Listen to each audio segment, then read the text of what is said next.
Hey guys, what up here, and welcome back to NASCAR 2003 for 1636 Season 1 of the crew, where we're going to Infineon today.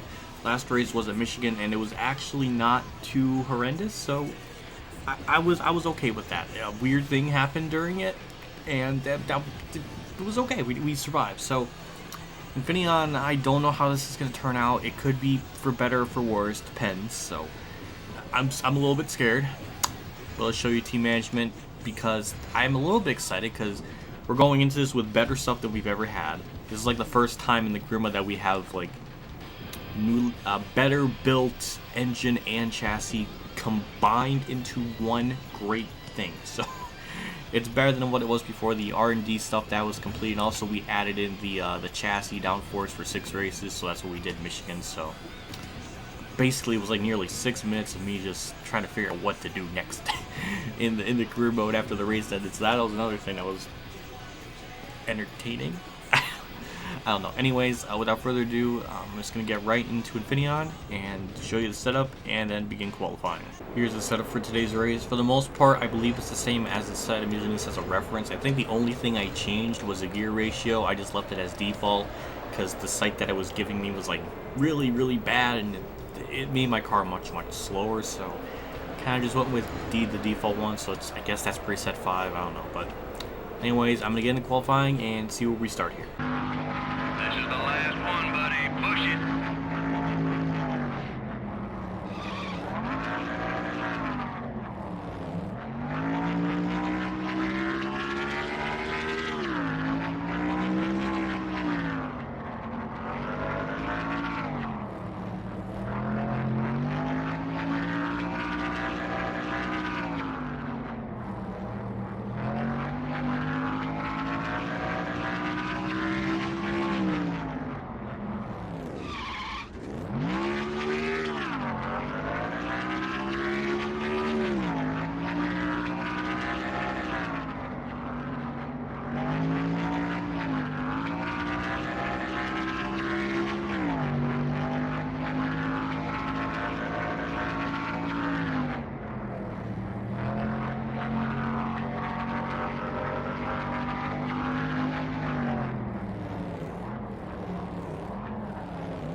Off the final corner, the first lap is a 1:14.4. I don't know if this one will be any better. I feel like I messed it up a little bit, but I don't know. And we come across the line with a 1:13.8. Holy crap. And we get 7th. Damn. I didn't think that lap would be that much better, but it did. Alright. Let's see how we do in the race. Rusty Wallace and Dale Earnhardt Jr. start up in the front row. Let's get this road course race underway. 3, 2, 1. Green flag's out. We got 11 laps. I'm starting on the outside, which is, I believe, good at a road course because we'll have the preferred lane here. One thing I was noticing in the practice runs that I was doing, this car does not really seem to have any sort of speed, and I feel like the AI drivers, as I did there, they will tend to kind of run you over, so I'm trying to be very careful with that while going fast. And Kurt Busch got really sideways after that corner. Holy crap. But yeah, oh my god, Kenseth, yeah, they like to just throw the car in the corners and just hope for the best, and sometimes it's for better or worse, and a lot of the times it's for worse because they just throw the car in the corner. Like, I can't really compete with any of them in terms of like corner speed. Entering corner speed, I don't know. Well, we do a terrible job exiting that corner. We're hanging on to 9th somehow, maybe because we bumped Bill Elliott and Kyle Petty out of the way and, you know, scrunched up the field a little bit back there. But we're in 9th, and that was about as smooth of a first lap as a road course could possibly be. And we just get through this hairpin, and we hang on to 9th. I don't think it'll last for too long because we got Tony Stewart and Matt Kenseth behind me, and he maybe passed Mike Skinner. I don't know how he qualified so damn well. Ooh, I almost hit the inside wall. Anyways, okay, Kenseth, you know what? Free spot. You know what? Take it. Just because there's no way I was going to hold him off from that. Tony Stewart, I'm sorry. God damn it. I can't. Like, I can't compete with that. I don't want to end up wrecking myself or anything, so I'm just going to let them go. Tony Stewart, what is up with that corner? And why am I sideways there? Yeah, that corner, the AI drivers get really just out of control there. Elliott Sadler, I'm sorry. Oh, man. I don't know. Oh, God, went into that corner way too deep. Sorry. Oh, my God, Tony, I'm sorry. You can kick my ass later. Oh, my God. I don't mean to do that to him. I'm just trying not to get run over from behind. That's the only reason. Mark Martin's trying so desperately to kill me, but I can't. Just get through here. Horribly. I don't know why. I'm butchering the shit out of these corners. Let me hang on. You know what, Mark Martin? If you're gonna get by me, do it on the outside. Oh God, oh wow. Okay. Okay, that's ridiculous. He just drove around me on the outside in the hairpin like nothing. God damn, I didn't know my car was that freaking awful.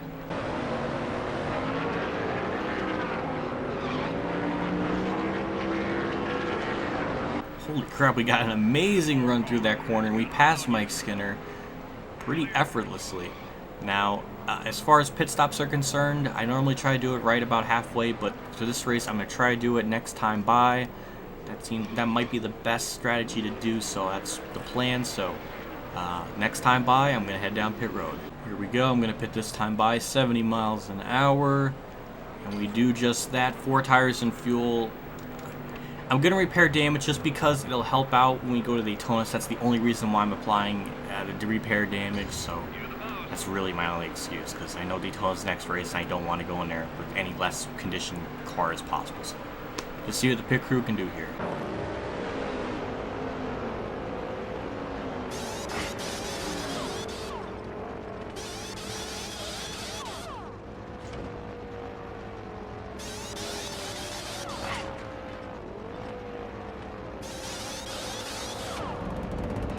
Pretty damn good, 16.4.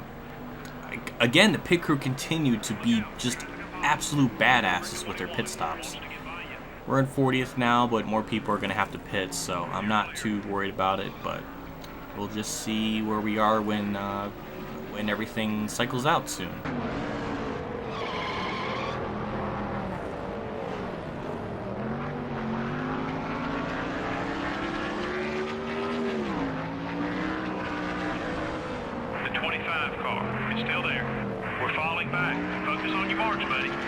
God, I can't believe that even with fresher tires, I'm still nowhere near competitive to even get by Jerry Nadeau, who I think's on older tires.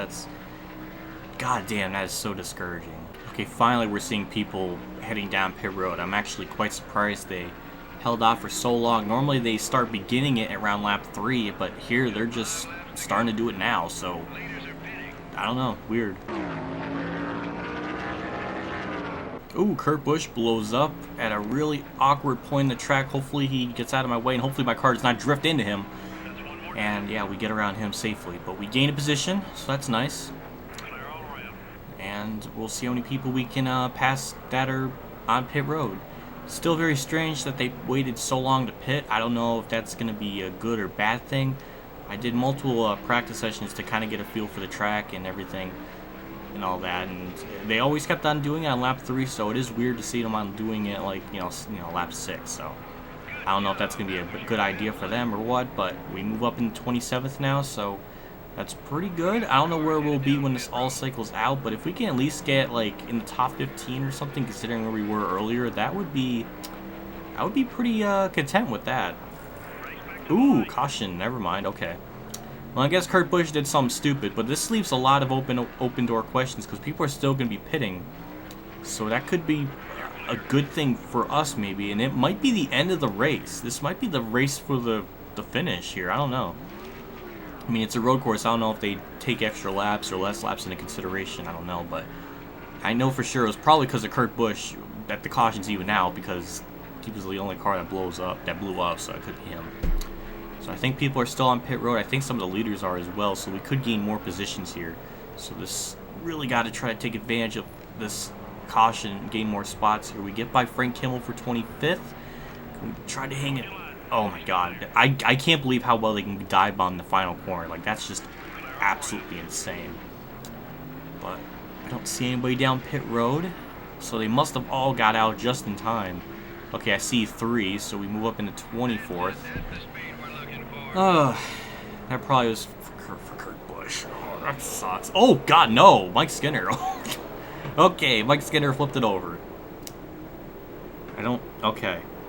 I don't know how that started, but oh god, Gordon Burton. I don't know how that happened, but all I know, Mike Skinner flipped it. And it was not for Kurt Busch. God, I just don't know. We don't really need a pit, so we're good. This might be, yeah. That's the end of the race, so that's a little bit anticlimactic, and we get 24th. I thought we could have at least gotten the top 20, top 15, late top 15 or something, but I don't know. Shane Hall wins. Okay. We get 24th. Still better than what I was expecting, so I don't know. I'm confused. I'm confused. Let's check out our earnings. It should be okay. We'll get 200,000 some, 205,000. Now with Shane Hall winning, and looks like the field order is a little bit all messed up, so I just can't believe that happened. God, I just don't know. Terry Labonte 14th, Kyle Petty 12th. Mike Skinner 13th after rolling over. Okay. Gordon 9th, John Andretti 7th. Okay. Oh boy, oh boy. That was weird. A very odd way to conclude that race. I'll tell you, that was. I don't know. I let the game load to the main menu because I need to process this. Next race is the Pepsi 400. I'm looking forward to it considering we did really well in the 500 and at Talladega, so I think the restrictor plates will be at least our track to hope we can get good money from. So team management, nothing to look at. At least the condition of the car rating is still pretty good. It was a 59 before, now it's a 57. About as good as it could possibly be. So I'm glad I did repair the car down pit road because that would probably improve the condition of the car. So I'm glad I decided to go with that. There's really not a whole lot to look at. I mean, I can build like new stuff, but I mean, I don't really want to blow out all the money for that right now. We will probably just repair. Well, yeah, I forgot, since we do have that new engine that finally came in. What would engine number 1 be if that was like repaired? What would that be at its max? 53, and then what would this one be? 54. Okay, so we definitely can sell engine number 1. I forgot that was one of our plans first. Okay, so let's sell engine 1 for 44K. Repair probably number 4. So we're gonna do that for 2 races, 72K. Chassis, is there anything to repair? I don't think so. So we're okay there. Probably gonna, what the heck, go to cars, modify, yeah, modify that one, I guess. Okay, and engine, we're gonna select this one, that's the better one, and save changes, and I think that would be good. Okay, so it moved up to a 58, so it was for something. So yeah, we put that in there. We lost a little bit of money, but we still have a decent amount. Hopefully we get all that back at Daytona possibly. We move up, we're still 22nd in points. Surprisingly well, all things considered. Sterling Marlin, I think, retook the points lead over Dale Jr., so now he has it over 18 points over him. Jarrett in 3rd, Gordon 4th, Stewart 5th, and Matt Kenseth's in the top 10 with Jeff Burton 11th and Ricky Rudd dropped back to 12th. Alright, so that was Infineon. Very odd way to conclude it. But we got Daytona, so hopefully we can manage to get a top 10 maybe and get a relatively decent amount of money, and then, I don't know, go from there. I mean, R&D, we got 5 more races on that, so really can't do anything too crazy for now. But actually, we do have more stuff here, but I think chassis 5 is the one that's like, okay, that's actually not too bad. Tire, where would it be? 252. I don't know. What would this be? Okay, 56. What would that be? 53. I think I might sell chassis 1. I think I'm going to sell chassis 1. I'm going to do that. So we're going to sell that for 47K. And let's look at our inventory for the chassis one more time. Okay, so we got those 3 things there. Actually, we do have a better one that's right here, 63. But I'm not going to use that because this Daytona really don't need, like, crazy tire wear. So we're going to leave chassis as is, number 4. But, yeah, okay. Alright, so, yeah, okay, that's absolutely it. Anyways, that's really it. Nothing much more to go into. next race will be at Daytona. Anyways, thanks for watching. Like I always say, I do appreciate love, feedback, and support. All you guys give me in the comment section below, and as well as liking the video, because it helps me out a lot in the long run. I'll see you all for the Pepsi 400. As always, have a good day, everyone.